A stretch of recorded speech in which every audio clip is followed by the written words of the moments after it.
আচ্ছা চলো, সবাই এসেছে তো? আচ্ছা আমি একে একটা প্রশ্ন করি। অনিরুদ্ধ আছিস?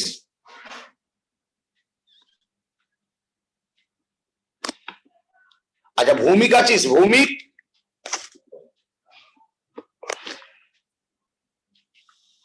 ভৌমিক কোথায় গেল? ভৌমিক তো আছে, দেবজ্যোতি ভৌমিক। হ্যাঁ স্যার। হ্যাঁ ভৌমিক তুই বল, প্রথম এই দ্বিতীয় জৈব যৌগ যেটা, সেটা কোনটা আবিষ্কার হয়েছিল? Sir urea. এই দ্বিতীয় দ্বিতীয় দ্বিতীয় দ্বিতীয় দ্বিতীয় পিকু বল। Sir acetic acid. Right, acetic acid. Tapabrata right, acetic acid. তৃতীয় কোনটা? Methane. Good good good, methane. এই তো কথা শুনছো। হ্যাঁ সবার ঠিক আছে, ঠিক আছে। স্যার ওই এই সুমিতা NH4 লিখছিস কেন? CH4 তো। হ্যাঁ বলো। মিথেনটাকে কি বার্থেলট বললেন নাকি একটা? হ্যাঁ মিথেনটা আবিষ্কার করেছেন বার্থেলট। ও বিজ্ঞানীর নাম ওটা আছে। হ্যাঁ ওটা বার্থেলট বিজ্ঞানী নাম, ও আবিষ্কার করেছে। সমতা তুই NH4 লিখলি কেন বাবা CH4 এর বদলে? হয়ে গেছে স্যার। ঠিক আছে ঠিক আছে।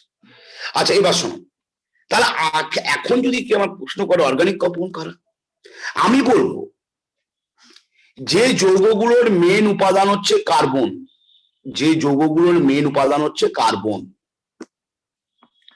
ঠিক আছে, তাদেরকে জৈব যৌগ বলে।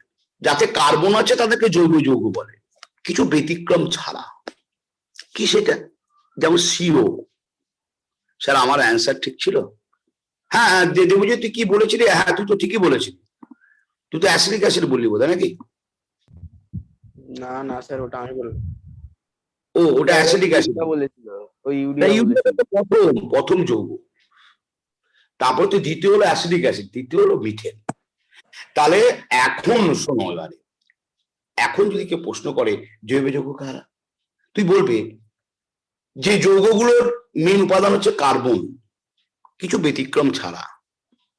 কার্বন থাকলে তাহলে জৈব যৌগ নয়। যেমন কার্বন মনোক্সাইড, কার্বন ডাইঅক্সাইড, হ্যাঁ, তারপর হচ্ছে এই কার্বনেট মূলক CO3 2-, তারপর হচ্ছে HCO3-, হ্যাঁ, এই মূলকটার নাম কি রে? এইটার নাম কি? HCO3- এর নাম বাইকার্বনেট। হ্যাঁ বাইকার্বনেট, বাইকার্বনেট। CN- সায়ানো, হ্যাঁ, তারপরে HCN। এইরকম কিছু যৌগ আছে তাতে কার্বন আছে, but they are not the organic compound. কারণ অর্গানিক কম্পাউন্ডের কিছু আরো কিছু শর্ত আছে, এরা ফুলফিল করে না, তাই এরা জৈব যৌগ নয়। তাহলে ডেফিনেশনটা হচ্ছে যে কোনো যৌগ বা যৌগ যারা কার্বন দিয়ে তৈরি, কিছু ব্যতিক্রম ছাড়া, CO, CO2, CO3 2-, HCO3-, CN-, HCN, এরা বাদ দিয়ে বাকিরা হচ্ছে জৈব যৌগ। এই হচ্ছে ঘটনা। কি বোঝা গেছে? বোঝা গেছে? এবারে এরা বাদ দিয়ে বাকি জৈব যৌগ হলো। তাহলে যৌগ দু রকমের, একটা হচ্ছে জৈব যৌগ, একটা হচ্ছে অজৈব যৌগ। একটা জৈব যৌগ, একটা হচ্ছে অজৈব যৌগ। যেমন ধর মিথেন জৈব যৌগ, কার্বন আছে, কিন্তু HCl অজৈব যৌগ, কার্বন নেই। যেমন ধর সালফিউরিক অ্যাসিড অজৈব যৌগ, কার্বন নেই। যেমন নাইট্রিক অ্যাসিড অজৈব যৌগ, কার্বন নেই। NaOH, হ্যাঁ বলো।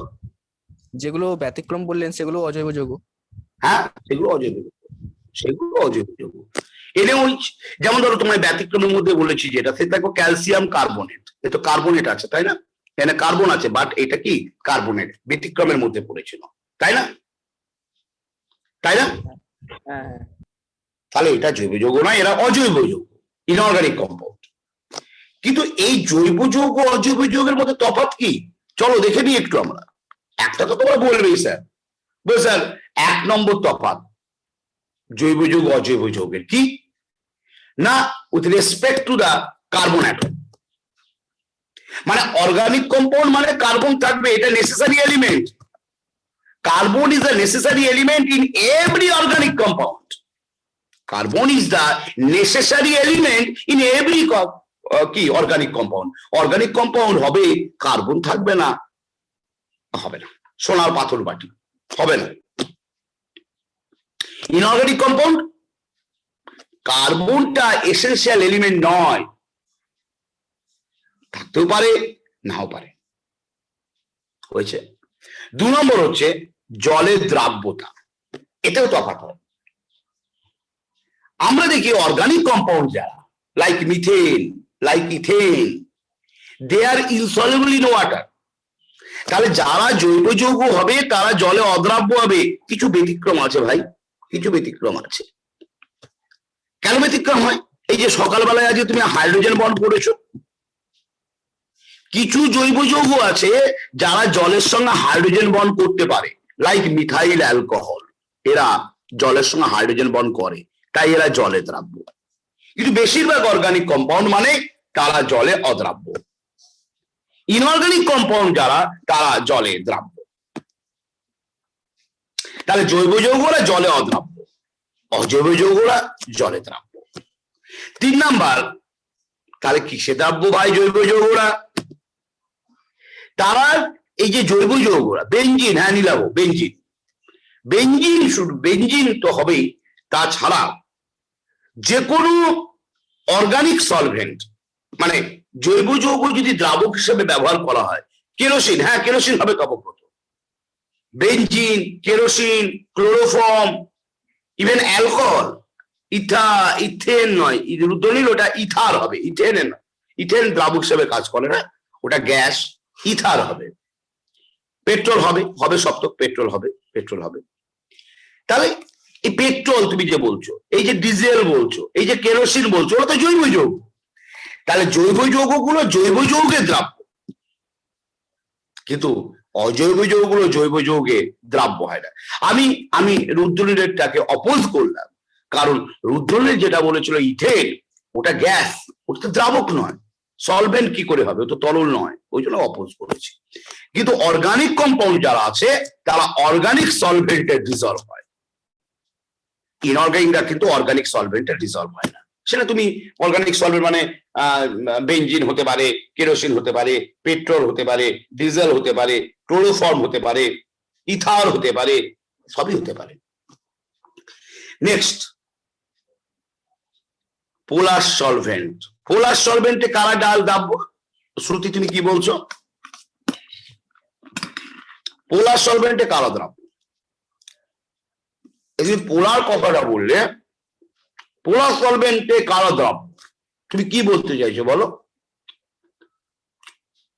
হ্যাঁ নীলাভ ঠিক বলেছে, যে অজৈব যৌগগুলো পোলার সলভেন্টে হ্যাঁ একদম, পোলার সলভেন্টে অজৈব যৌগগুলো দ্রাব্য, জৈব যৌগগুলো নয়। নেক্সট পয়েন্ট, তারা মেল্টিং পয়েন্ট আর বয়লিং পয়েন্টে তাদের মধ্যে ডিফারেন্স হয় জৈব অজৈবের মধ্যে।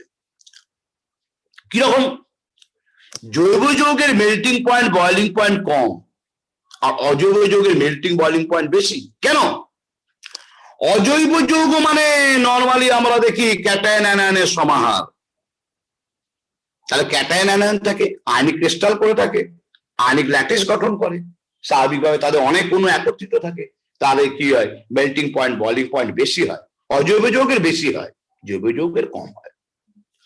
তাহলে এই হচ্ছে আমাদের দেখলাম যে ডিফারেন্স দেখতে পাচ্ছি আমরা জৈব অজৈব যৌগের মধ্যে। আরো আছে, কি আছে? 4 নম্বর পয়েন্ট, আমি সবগুলোকে ধরবো, আমাকে কিন্তু বলতে হবে। 4 নম্বর না, 5 নম্বর বলছি। তাহলে আমি বলেছি একটা, আবার বলি, রিপিট করি, একটা ডিফারেন্সে বলেছি আমি যে কার্বনের সাপেক্ষে জৈব যৌগ মানে কার্বন থাকবে, অজৈব যৌগ মানে কার্বন থাকতেও পারে নাও পারে। 2 নম্বর বলেছি জলের দ্রাব্যতা, জৈব যৌগগুলো জলে নর্মালি অদ্রাব্য, অজৈবগুলো সবাই জলে দ্রাব্য। 3 নম্বর বলেছি আমি যে জৈব দ্রাবকে জৈব যৌগগুলো দ্রাব্য, অজৈব যৌগগুলো নয়। 4 নম্বর পয়েন্ট আমি কি বলেছিলাম, যে মেল্টিং পয়েন্ট বয়লিং পয়েন্টে জৈব যৌগগুলোর মেল্টিং পয়েন্ট বয়লিং পয়েন্ট মানে মেল্টিং মানে গলনাঙ্ক, আর বয়লিং পয়েন্ট মানে স্ফুটনাঙ্ক, জৈব যৌগগুলোর কম, অজৈব যৌগগুলোর বেশি। 5 নম্বর পয়েন্ট, এদের যে নেচার ইন কম্বাসশন, দহন, জৈব যৌগগুলো একরকম ভাবে দহন হয়, অজৈব যৌগগুলোকে দহনের প্রকৃতি আর এক রকম। আচ্ছা, দহন মানে কার সাথে কি বিক্রিয়া? দহন বলতে কাকে বোঝানো? কম্বাস্টন, দহন, অক্সিজেনের সাথে বিক্রিয়া। রাইট, হ্যাঁ রাইট, একদম। দহন মানে অক্সিজেনের সাথে বিক্রিয়া। যে কোনো কেউ যদি অক্সিজেনের সাথে বিক্রিয়া করছে, যেমন C, just for example C+O2, CO2, এই যে অক্সিজেনের সাথে বিক্রিয়া করলো কার্বনটা, মানে এর দহন হলো। গ্লুকোজ C6H12O6, তোমরা জানো গ্লুকোজের সংকেত, অক্সিজেনের সাথে বিক্রিয়া করলো মানে এখানে কার্বন ডাইঅক্সাইড আর জল হবে, এটা একটা দহন বিক্রিয়া।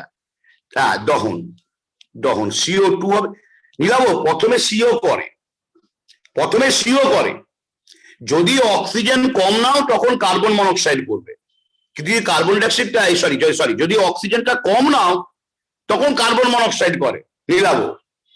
কিন্তু যদি অক্সিজেনটা সাফিসিয়েন্ট থাকে, হ্যাঁ ওকে, আচ্ছা, আর যদি অক্সিজেনটা বেশি থাকে তাহলে CO2 করে। কার্বন মনোক্সাইড করলে শিখার বর্ণ নীল হয়, আর কার্বন ডাইঅক্সাইডের শিখার নীল হয় না। কার্বন মনোক্সাইড করলে প্রচুর ধোঁয়া বেরোয়, CO2 করলে ধোঁয়া হয় না। ঠিক আছে, যাকে চলো, তাহলে আমি যেটা বলতে চাইছি, এদের দহনের একটা তফাৎ আছে। কিরকম? জৈব যৌগগুলো ভীষণভাবে দাহ্য পদার্থ, they are inflammable, it means they catch fire easily. জৈব যৌগগুলোতে কার্বনের উপস্থিতির কারণে they are very much inflammable, it means they can catch fire easily, অর্থাৎ তাদেরতে তাড়াতাড়ি আগুন লেগে যায়। কিন্তু এরা আগুন লাগে না, দাহ্য নয়, they do not burn easily, bonding এর রেসপেক্টেও তফাৎ আছে। কোভ্যালেন্ট কম্পাউন্ড হয় নরমালি জৈব যৌগগুলো, নরমালি কেন, সবই প্রায় কোভ্যালেন্ট কম্পাউন্ড, এক দুটোতে একটু তফাৎ আছে, বাদ দাও, তোমার কোভ্যালেন্ট বন্ড বলবে আছে। আর অজৈব যৌগ যারা, তারা বেশিরভাগই কি করে, তড়িৎযোজী বন্ড করে। তাহলে বন্ডিং এর রেসপেক্টে আমরা দেখলাম জৈব যৌগগুলো সমযোজী, যেমন মিথেন, কি করবে রে ভাই, এও অধাতু কি বন্ড হবে, কোভ্যালেন্ট বন্ড, তাই না? কি ঠিক বলছি কিনা? জৈব যৌগ মানে সবই তো অধাতু দিয়ে তৈরি, কার্বন, হাইড্রোজেন, অক্সিজেন। জৈব যৌগ কার্বন দিয়ে তৈরি হয়, হাইড্রোজেন থাকে, অক্সিজেন থাকতে পারে, নাইট্রোজেন থাকতে পারে, সালফার থাকতে পারে, হ্যালোজেন থাকতে পারে। এই মৌলগুলো নিয়ে জৈব যৌগ তৈরি হয়। কেউ শুধুই CH, কেউ কাতে CHO আছে, কাতেও CHON আছে, এরকম আর কি, এক্স মানে হ্যালোজেন। তার মানে জৈব যৌগ যেগুলো দিয়ে তৈরি তারা সবাই হচ্ছে অধাতু।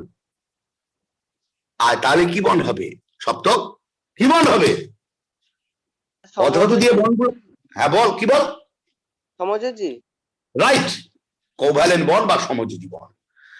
আর তড়িৎযোজী যারা আছে, যারা আয়নিক কম্পাউন্ড,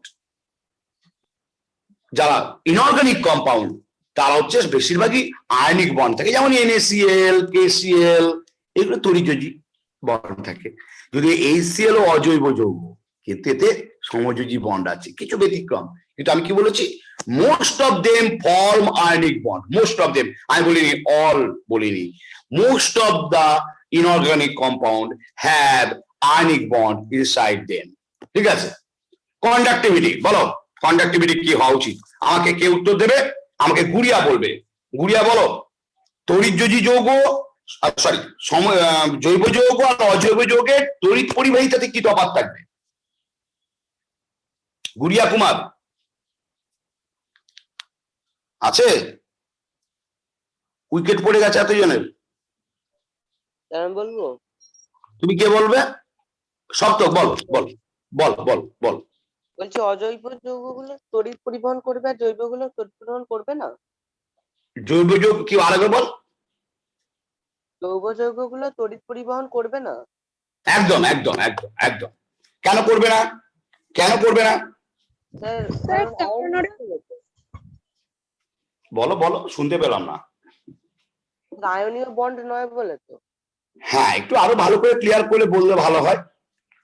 আয়ন, হ্যাঁ নীলাও ঠিক আছে, হ্যাঁ রুদ্রনীলও ঠিক আছে, আর নীলাভ, আমি আরে তুমি ঠিকই বলেছো যে সব তথ্য, আমি একটু ডিটেলসে চাইছিলাম। নীলাভ বললো যে আয়ন তৈরি করবে না, এইটা ঠিক আছে, একদম কারেক্টলি উত্তর, যে সমযোজী যৌগগুলোতে আয়ন তৈরি হয় না, আয়নে ভাঙে না, সরি এতে ওই কি বলে জৈব যৌগে আয়ন করে না, প্লাস মাইনাস আয়ন উৎপন্ন করে না।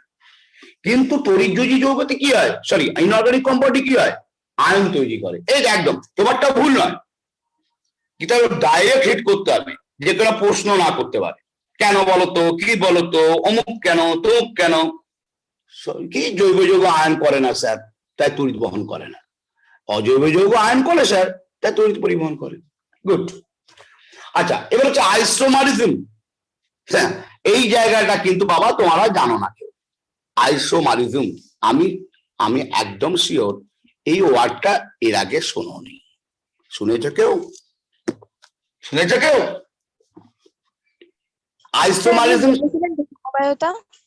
আমি বলেছিলাম সমবায়তা, হ্যাঁ এই তো বলেছিলাম, কবে বলেছিলাম রে? ওই পড়ানোর সময় বলেছিলেন। ও হ্যাঁ হ্যাঁ সমবেত, আচ্ছা বলেছিলাম। এত কিছু বলে দিলে তোরা যদি আমার থেকে কেমিস্ট্রি শিখে যাস বেশি, এত মুশকিল হয়ে যাবে, যা করে খাচ্ছিলাম তাও বন্ধ হয়ে যাবে। তোরা যদি আর শিখে যাস, আমাকে যা পড়বি নি, এবার এই ছাত্ররা আমার কাছে না আসে তোদের কাছে যাবে, তখন তোদের রোজগার হবে, আমার রোজগার বন্ধ, কি খাবো কে জানে, টেনশন হচ্ছে। থাক। হ্যাঁ থাক কেন? হ্যাঁ, তোরা যদি এত শিখে যাস, সত্যি তো তোরা ভালো করছিস, সত্যি খুব ভালো লাগছে, তোদেরকে পড়িয়ে খুব আনন্দ পাওয়া যাচ্ছে। কিন্তু কয়েকজনের উইকেট পড়ে গেল কেন কে জানে, তাই কি খেলার সময় হয়ে গেছে? হ্যাঁ, কয়েক 120 জন থেকে 3 জনের উইকেট পড়ে গেল। বুড়ি এমন হয়ে গেছে খেতে, আবার বুড়িয়া কেটে যায়নি, ও মনে হয় গেম খেলার জন্য নেট শেষ হয়ে যাচ্ছে, বুঝতে পারছিস না? পড়ানো শেষ, খেলা শুরু। এর তো লিডার আছে সব, হ্যাঁ সব ঢবলাবাজ আছিস তোরা সব। যাকে সত্যি বলতে আমি একদম ফ্র্যাঙ্কলি বলছি, তোরা খুব ভালো ছেলে, সবাই খুব ভালো ছেলে, ছেলে মেয়ে সব। হ্যাঁ, খুব মন দিয়ে পড়াশুনিস, ভালো লাগছে তোদের পড়িয়ে, তোদেরকে দিলে তোরা নিতে পারছিস। ভালো, ভেরি গুড। শোন, আইসোমারিজম বা সমবায়তা ঠিকই বলেছিস তোরা, আমি তাহলে ওটা আমি বলেছিলাম কোনো এক সময়, মানেটা ঠিকই বলেছিস, বাংলা মানেটা। যাক, আমরা এটা এক্সপ্লেন করবো এবার, আগে আমি এক্সপ্লেন করিনি, কিন্তু আমাদের চ্যাপ্টারটা আরো এগোলে আইসোমারিজম ফাইসোমারিজম সবই পড়াবো। শুধু ওয়ার্ডটা জেনে রাখ ভাই, এখন আমার মনে হয় তখনও ওয়ার্ডটাই বলেছিলাম, বিশেষ কিছু বলতে পারি, তবে এখানে বলবো, তবে এখন নয়, সময় আছে। জৈব যৌগগুলো আইসোমারিজম দেখায়, but no such phenomenon is show by inorganic compound. এরকম কোন ফেনোমেনন অর্থাৎ আইসোমারিজমের মতো কোন কনসেপ্ট অজৈব যৌগে নেই। আছে কোথায়? জৈব যৌগে। আর কিসের ডিফারেন্স আছে? গন্ধ এবং বর্ণে। আমরা যে জৈব যৌগগুলো দেখি, maximum of them have characteristics, colour and order. কি বললাম? যে জৈব যৌগগুলোকে আমরা পাই, দেখি রে ভাই, তাদের কি আছে? স্পেসিফিক কালার আছে, জানিস তো, বেশিরভাগই কালার আছে, এবং দে হ্যাভ অর্ডার। অর্ডার মানে এই অর্ডার মানে স্মেল আছে, এটা মানে হচ্ছে গন্ধ। এই অর্ডার আর ওই অর্ডার আলাদা। ও আর ডি আর অর্ডার মানে তোরা জানিস, এই তো ভালোই জানিস তোরা। তাহলে দে হ্যাভ দ্য কালার, হ্যাঁ না না, অর্ডার মানে ব্যাড স্মেল নয়, পাঞ্জেন্ট স্মেল মানে হচ্ছে বাজে গন্ধ, পাঞ্জেন্ট স্মেল মানে হচ্ছে বাজে গন্ধ। অর্ডার মানে হচ্ছে জাস্ট গন্ধ, এটা ভালো হতে পারে বা খারাপ হতে পারে, অর্ডার। যাকে তাহলে জৈব যৌগগুলোর কালার আছে, গন্ধ আছে। এই যে তোরা জামা কাপড় গুলো পরে আছিস, আমি না দেখেই বলছি, কেউ লাল, নীল, হলুদ জামা কাপড় পরে আছিস, ওই জামা কাপড়ের রংগুলো কোথা থেকে আসে? সুতোর রং কি ওরকম হয়? জামা কাপড়ে জৈব যৌগের প্রলেপ লাগানো আছে বা, তাই জামা কাপড় গুলো লাল, নীল, সাদা, হলুদ এরকম রং হচ্ছে। সুতোর রং তো ওরকম হয় না, ওগুলো জৈব যৌগতে ডোবানো আছে, তাই ওরকম কালার দিচ্ছে। এই যে ঘরে, যে যার ঘরে দেবী রং আছে, রং করেছিস, দেয়ালে রং আছে, ওই রংগুলো কি দিয়ে? ওগুলো হচ্ছে জৈব যৌগ দিয়ে। তাহলে জৈব যৌগের কালার আছে, গন্ধ আছে, এক একটা যৌগের একটা কালার, একটা গন্ধ, এরকম ব্যাপার আর কি। ঠিক আছে, কিন্তু এই ইনঅর্গানিক কম্পাউন্ডের বেশিরভাগই কালারও নেই, গন্ধও নেই। মানে most of them are colourless and odourless. Most of them বলেছি। আমাকে চ্যালেঞ্জ করবে পরে, স্যার হাইড্রোজেন সালফাইড পচা ডিমের গন্ধ কে বলেছিল? আপনি বলেছিলেন, আর এখন বলছেন গন্ধ নেই, আর কি পেয়েছেন? না ভাই, আমি ওই বলে দিয়েছি ওয়ার্ডটা দেখো, most of them are colourless and odourless. বেশিরভাগের কালার গন্ধ নেই, সবার তো বলিনি। স্যার কপার সালফেট নীল, হ্যাঁ হয়, ঠিক আছে নীল হয়, তো কি হয়েছে? আমি তো বলেছি বেশিরভাগের কালার নেই, গন্ধ নেই, তাই না? জানি, এই হচ্ছে ঘটনা। এবারে লাস্ট পয়েন্ট, যা তোদের ডিফারেন্স করবো, খুব মন দিয়ে শুনবি লাস্ট পয়েন্টটা। যখন বিক্রিয়া করে, ধর একটা বিক্রিয়ায় একটা জৈব যৌগ একটা পাত্রে নিয়ে বিক্রিয়া করাচ্ছিস কারোর সঙ্গে, আর একটা পাত্রে কোন একটা অজৈব যৌগ নিয়ে বিক্রিয়া করাচ্ছিস, ঠিক আছে? কার ক্ষেত্রে বিক্রিয়া গতিবেগ বেশি হবে? জৈব যৌগের ক্ষেত্রে বিক্রিয়া গতিবেগ বেশি হবে, অজৈব যৌগের নয়।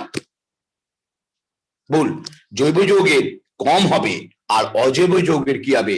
বেশি হবে। তাহলে যখন কোন রাসায়নিক বিক্রিয়া করে, তখন কোন বিক্রিয়ায় জৈব যৌগের বিক্রিয়ার গতিবেগ কম হয়, অজৈব যৌগের বিক্রিয়া গতিবেগ কি হয়? বেশি হয়।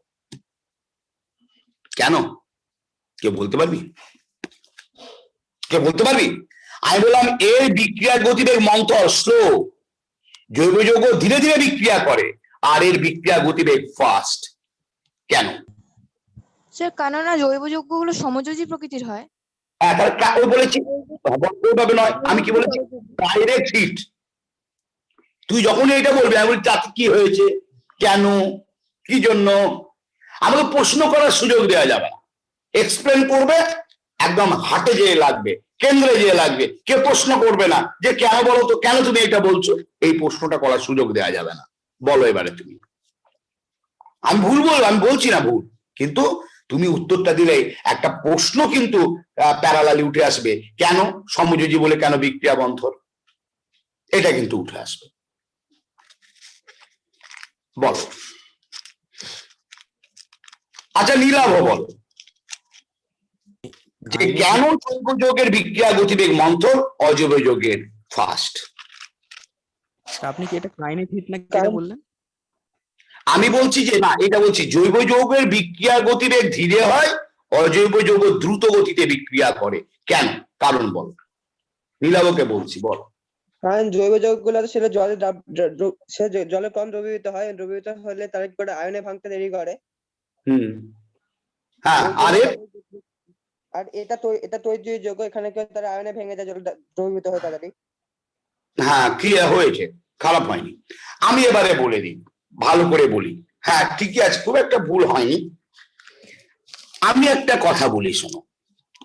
নীলাভ যেটা বলতে চাইলো, জৈব যৌগগুলো জলে দ্রবীভূত হয় না, অজৈব যৌগগুলো জলে দ্রবীভূত হয়। যেহেতু জলে দ্রবীভূত হয় না, তারা সহজে আয়নে ভাঙে না। অজৈবগুলো জলে দ্রবীভূত হয়, তাহলে সহজে আয়নে ভেঙে যায়, তাহলে বিক্রিয়া গতিবেগ বেশি হয়। কিন্তু ওরম উত্তরের মাঝখানে একটা ছোট্ট কোশ্চেন আসতেই পারে, কেন ভাই আয়নে ভাঙে বলে বিক্রিয়া গতিবেগ বেশি হয় কেন? এটা আমি কিন্তু করতে পারি প্রশ্নকে। আসলে রাসায়নিক বিক্রিয়া কাকে বলে? রাসায়নিক বিক্রিয়াতে কি হয়? যখন কেউ রাসায়নিক বিক্রিয়া করে, কি করে করে? ধরা যাক Cl2 আর H2 রাসায়নিক বিক্রিয়া করছে, কি হয়? এট দ্য ফার্স্ট স্টেপ নিজেদের মধ্যেকার যে বন্ড গুলো ভেঙে যায়, অর্থাৎ Cl বিচ্ছিন্ন হয়, H বিচ্ছিন্ন হয়। এই বিচ্ছিন্ন হওয়াটা অত্যন্ত জরুরি। হওয়ার পরে তারপরে এই Cl আর এই H যুক্ত হয়ে, বা এই Cl এই H যুক্ত হয়ে নতুন যৌগ করে HCl। তার মানে রাসায়নিক বিক্রিয়া হতে গেলে প্রথম তাদের পুরাতন বন্ডগুলো ভাঙতে হবে, ভাঙার পরে তবে নতুন বন্ড হয়। তাহলে আগে ধ্বংস, তারপরে গঠন, এই হচ্ছে রাসায়নিক বিক্রিয়া মূলনীতি। তাহলে যাদের এই বন্ডগুলো যত দ্রুত ভাঙবে, আয়ন তৈরি করবে বা নিস্তরিত পরমাণু হতে পারে, তাদের বিক্রিয়ার গতিবেগ দ্রুত হবে, ঠিক কিনা? রুদ্রনীল, হ্যাঁ স্যার। তাহলে কি বুঝলে রাসায়নিক বিক্রিয়া মানে কি? তুমি কি বুঝলে?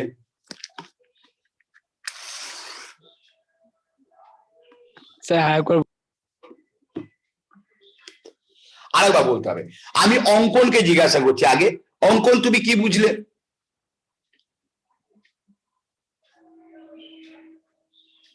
আরেকবার বলুন, বুঝতে পারিনি। সপ্তক কি বুঝলে?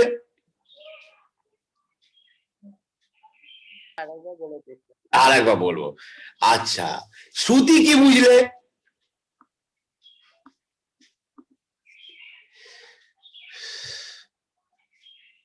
স্যার একবার বলে দিন। আচ্ছা, নীলাভ কি বুঝলে?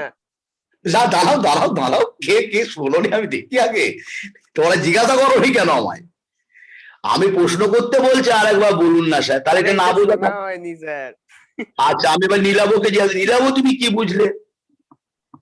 যে বিক্রিয়ায় মৌলগুলো পরস্পর রাসায়নিক বন্ধনের দ্বারা যুক্ত হয়ে, বিক্রিয়াটি সম্পন্ন করে তাকে রাসায়নিক বিক্রিয়া বলে। না, এটা তো আমি অত তুই তো নিজের ভাষায় বলে ফেললে ভাই, আমি কি বলেছি তুমিও ভালো করে শোনোনি। প্রিয়া বলো। একবার একাধিক অণুগুলি ভেঙে গিয়ে একবার একাধিক আয়ন গঠন করে, এর ফলে একটি নতুন মৌলের পরমাণু গঠিত হয়। এই হ্যাঁ, প্রক্রিয়া তারপর তাহলে যুক্ত হয়।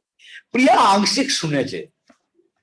ব্যাপারটা হচ্ছে এরকম, আমি বলেছি কোন রাশে, শোনো একটা কথা, আমি কেন জিজ্ঞাসা করলাম, আমি বোঝালাম, আমি প্রশ্নটা না করতাম তাহলে এটা না বোঝা থেকে যেত।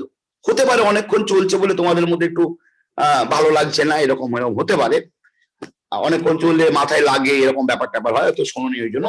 তো মন দিয়ে শুনবে বাবা, একটা মিস হয়ে গেলে ব্যাস ভয়ঙ্কর জিনিস হয়ে যাবে। জিনিসটা হচ্ছে একটা চেনের মতো। এই চেন যদি কোথাও একটা বিচ্ছিন্ন হয়ে যায় না, তুমি বাকিগুলো আর বুঝতে পারবে না, তখন কঠিন লাগবে।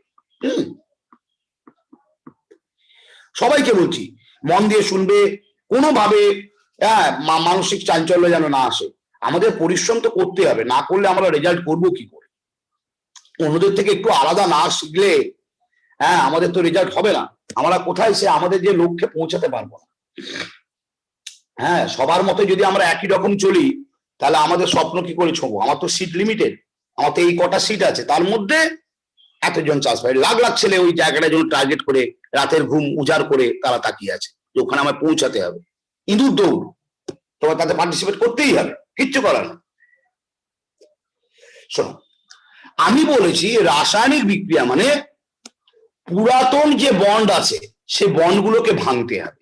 তাহলে Cl2 আর H2 বিক্রিয়া করছে, দুটো অণু করতে গেলে প্রথমে হচ্ছে নিজেদের মধ্যেকার বন্ডগুলো ভাঙতে হবে। অর্থাৎ Cl2 অণুটা ছিল, এটা ভেঙে ClCl হলো, আর H2 অণুটা ছিল, এটা ভেঙে HH পরমাণু হলো। তাহলে রাসায়নিক বিক্রিয়া করার প্রথম পর্যায়ে হচ্ছে যে বন্ডগুলো আগে ছিল সেই বন্ডগুলো ভেঙে যাওয়া। ভেঙে গেল, ভেঙে যাওয়ার পরে তারপরে যে পরমাণুগুলো উদ্ভব হলো তার আবার নতুন করে বন্ড করে HCl। তাহলে রাসায়নিক বিক্রিয়া মানে পুরাতন বন্ড যেগুলো ছিল সেগুলো ভেঙে যাওয়া, তারপরে নতুন বন্ড কি হওয়া, তৈরি হওয়া। পুরাতন ভাঙবে, তারপরে নতুন তৈরি হবে। তাহলে যার মধ্যেকার বন্ড যত দ্রুত ভাঙবে তার বিক্রিয়া করার প্রবণতা তত বেশি হবে। এবার NaCl যেটা নিয়েছিলাম, NaCl তো তড়িৎযোজী যৌগ, এর তো বন্ড দুর্বল, তাহলে এর বন্ড সহজে ভেঙে যাবে, ভেঙে যে Na আর Cl তফাৎ হয়ে গেল, Na+Cl- হিসাবে। ফলে পরের ধাপের বিক্রিয়াটা দ্রুত করবে। মিথেনের বন্ড ভাঙতে ভাঙতে রাত খাবার, বন্ডই ভাঙছে না সহজে, তাহলে বিক্রিয়া গতিবেগ কি হবে? কম হবে না? বলো, এবার বোঝা গেছে? হ্যাঁ স্যার। আচ্ছা, এবারে আমাকে পিকু বলো আমি কি বললাম।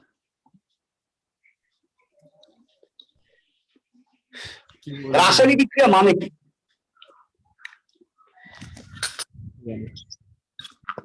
কি বুঝলে?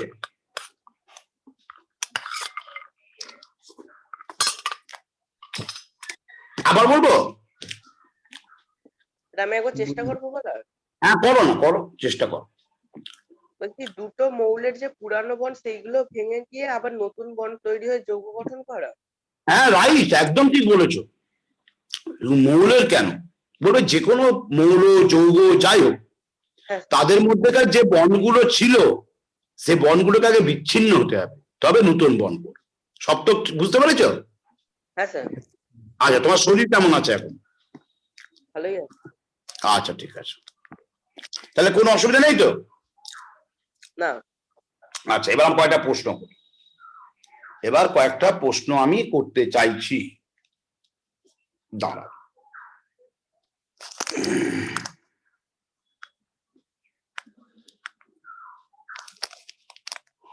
এবার আমায় বলো, আমাকে বলবে ভৌমিক বলো, ভৌমিক বলো যে দহনের রেসপেক্টে তফাৎ বলো, তড়িৎযোজী আর সমযোজীর মধ্যে বলো।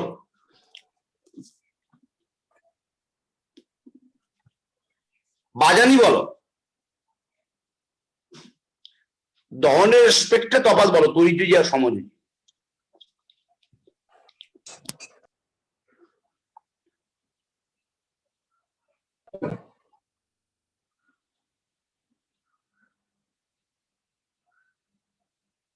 হ্যাঁ ঠিক আছে, তপব্রত।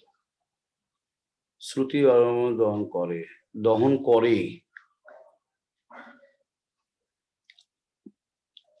কার দহন দ্রুত গতিতে হয়? অঙ্কন ঠিক বলেছো। হ্যাঁ নীরবও ঠিক বলেছো। কেন, কি হলো, প্রবলেম কি হলো? বাজানি নেই নাকি? না বাজানি তো আছে, রেকর্ডিং হচ্ছে না, বাজানি আছে। দহনের সাপেক্ষে সম্প্রীতি বলো। স্যার জৈব যৌগের ক্ষেত্রে কার্বনের উপস্থিতির জন্য জৈব যৌগগুলি তাড়াতাড়ি জ্বলে ওঠে, কিন্তু অজৈব যৌগগুলি তাড়াতাড়ি জ্বলে ওঠে না। ভেরি গুড, মানে একটা ইনফ্লেমেবল, একটা অতটা ইনফ্লেমেবল নয়।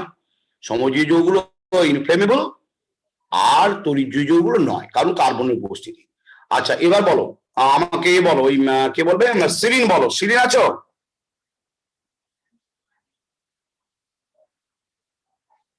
না Yes, sir, সিরিন আছে, sir, আছে। আচ্ছা ঠিক আছে, এবার বলো আইসোমারিজম কে দেখায়, তড়িৎযোজী না সমযোজী?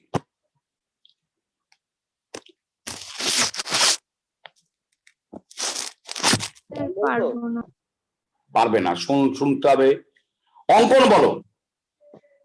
সমযোজী। গুড। আচ্ছা এবারে আমাকে বলো যে দ্রাব্যতা, স্বপ্নময় বলো, দ্রাব্যতার রেসপেক্টে, স্বপ্নময় দ্রাব্যতা, জৈব যৌগ আর অজৈব যৌগের দ্রাব্যতার রেসপেক্টে বলো। পিকু হাত তুলেছে, নীলাভ, তড়িৎযোজী দ্রাব্যতা, হ্যাঁ ঠিক আছে নীলাভ। হ্যাঁ দ্রাব্যতা মানে কিসে দ্রাব্য? তড়িৎযোজীরা কিসে দ্রাব্য, সমযোজীরা এই সরি অজৈব যৌগরা কিসে দ্রাব্য, আর জৈব যৌগরা কিসে দ্রাব্য? প্রিয়া বলো, প্রিয়া। স্যার সমযোজীগুলি জলে অদ্রাব্য আর তড়িৎযোজীগুলি জলে দ্রাব্য। Very good. আচ্ছা এবারে আমাকে তপব্রত বলো, তপব্রত বলো। হ্যাঁ বলবে তুমি আমাকে, কি বলবে, কি বলবে? তুমি বলো প্রথম জৈব যৌগ কোন বিজ্ঞানী তৈরি করেছিলেন? প্রথম যৌগ কোন বিজ্ঞানী তৈরি করেছিলেন? ওই তো হ্যাঁ। ভোলের আর ভোলার, ও ভোলার, ভোলার। অনেকে হোলার বলে, অনেকে ভোলার বলে, বানানটা হচ্ছে WHO এলিয়া, ভোলার। ভেরি গুড, সবাই ঠিক বলেছো, ভেরি গুড। আচ্ছা আমাকে স্বপ্নময় কেন উত্তর দেয় না? ওর কি মাইক অন করতে অসুবিধা আছে? সুলগ্না বল, সুলগ্না তুই বল।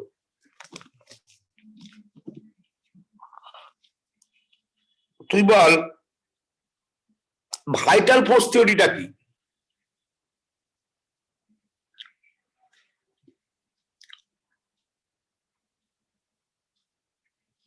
ভাইটাল ফোর্স থিওরিটা কি?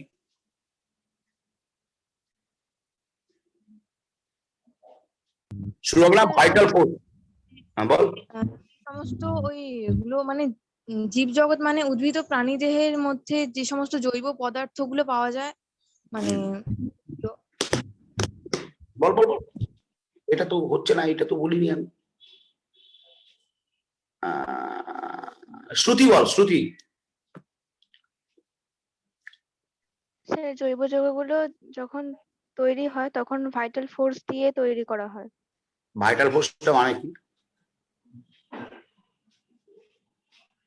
ভাইটাল ফোর্সটা কি ভাই?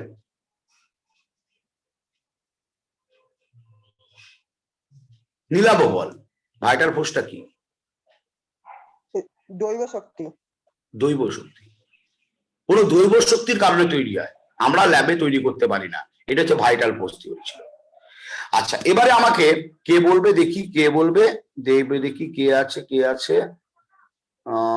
আমাকে সুগত বাজানি, এই অর্ঘ বলো, অর্ঘ। অর্ঘ তাহলে জৈব যৌগ কাদের বলবি এখন দাঁড়িয়ে, এই সময় যখন তুই ম্যানমেড হয়ে গেছে, এখন জৈব যৌগ কাদের বলবি?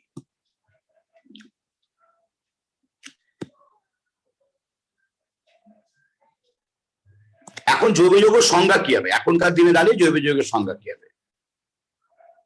পিকু সবে থেকে হাত তুলছে। পিকু যে কোনো যৌগ ব্যতিক্রম ছাড়া, যাতে মানে কিছু ব্যতিক্রম আছে যাদের ছাড়া, যাদের যেসবে কার্বন আছে তাদের জৈব যৌগ বলে। একদম কারেক্ট, ভেরি গুড, খুব সুন্দর।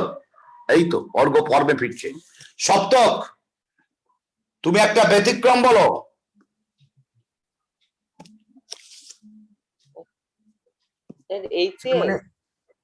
HCl, ঠিক আছে। HCl এ সি কোথায় পেলি? কার্বন আছে, এটা ক্লোরিন আছে আর এইচ আছে। হ্যাঁ হ্যাঁ হ্যাঁ, CO2, ঠিক আছে, good good good good good, অঙ্কন গুড। এই রুদ্র, ঠিক আছে। হ্যাঁ বল বাবা। হ্যাঁ হবে তো, হবে তো, কেন হবে না? কার্বন আছে অথচ জৈব যৌগ না, এরকম বলতে হবে। কার্বনেট, HCO3- এইগুলো, ঠিক আছে। আচ্ছা ঠিক আছে, ওকে, ঠিক আছে ঠিক আছে, হ্যাঁ ঠিক আছে, ওকে ঠিক আছে, সবার ঠিক আছে। আচ্ছা এবার এবার বলো, এবার বলো, এবার কে বলবে আমায়? সুগত বাজানি বলো, সুগত বাজানি বলো। আর বলো তো সুগত, জৈব যৌগ আর অজৈব যৌগ এদের মধ্যে কার গলনাঙ্ক স্ফুটনাঙ্কটা বেশি হয়?